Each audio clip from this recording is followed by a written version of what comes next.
Somatisation du jour, bonjour! Aujourd'hui, je te parle de somatisation et notamment de la gorge. Oui, parce qu'on est toujours dans le mois de la communication, donc on va porter un intérêt particulier.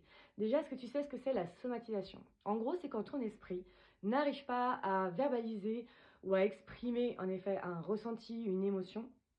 Et du coup, ça passe à travers le corps et à travers notamment des mots du corps. Ce que les mots n'expriment, M-O-T-S, c'est les mots du corps qui l'expriment, M-A-U-X. T'as compris. En gros, aujourd'hui, je te parle en effet de cette petite gorge parce que c'est l'endroit où tu as ta voix, tu as ton larynx, où en effet tu peux t'exprimer.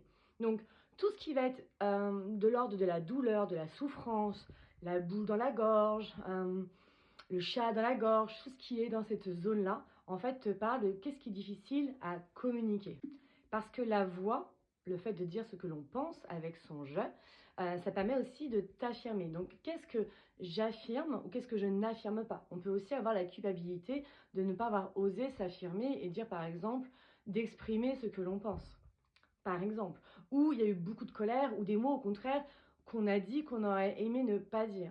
C'est aussi le passage entre l'intellect et la digestion. Donc, c'est aussi notamment comment, en effet, j'avale. Des fois, on dit je peux plus rien avaler ou j'ai du mal à avaler quelque chose. C'est comment, justement, de l'intellect, je commence à l'amener dans l'émotionnel et comment je vais vivre cet émotionnel. Est-ce que, justement, c'est une facilité pour que ce soit digéré, accepté et on va dire, éliminé? Ou est-ce qu'au contraire, déjà là, il y a un passage difficile? Déjà là, il y a une espèce de non-acceptation de ces fameuses émotions, je peux les réprimer ou faire semblant qu'elles n'existent pas. Par exemple, les cervicales, donc c'est toujours la communication, mais c'est aussi selon ton degré d'ouverture à la vie. Par exemple, ça peut être une zone qui est vulnérable face à ta naïveté. Typiquement, les premières cervicales, elles vont plus être liées à tout ce qui va être opinion intellectuelle. Si par exemple, tu te sens jugé, critiqué ou blessé, c'est elles qui vont plus réagir. À l'inverse, celles qui sont plus en bas, celles qui sont proches des dorsales, elles vont plus être liées à l'injustice.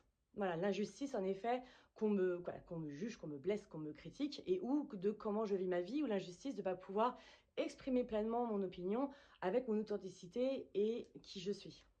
Et bien sûr, mon conseil, c'est de t'exprimer. Alors, tu peux t'exprimer à voix haute. Tu peux, parce que bien sûr, on est sur la gorge, mais tu peux quand même aussi t'exprimer déjà en écrivant, en chantant. Vraiment, utilise plutôt tout ce qui est cordes vocales, mais l'écriture déjà, c'est un premier pas. Parce qu'après, tu peux la lire à voix haute, par exemple. Tu vois, tu peux aussi notamment t'enregistrer. Moi, j'ai le dictaphone sur mon téléphone et des fois, je me fais en effet des audios à moi-même. Oui, oui, on est comme ça.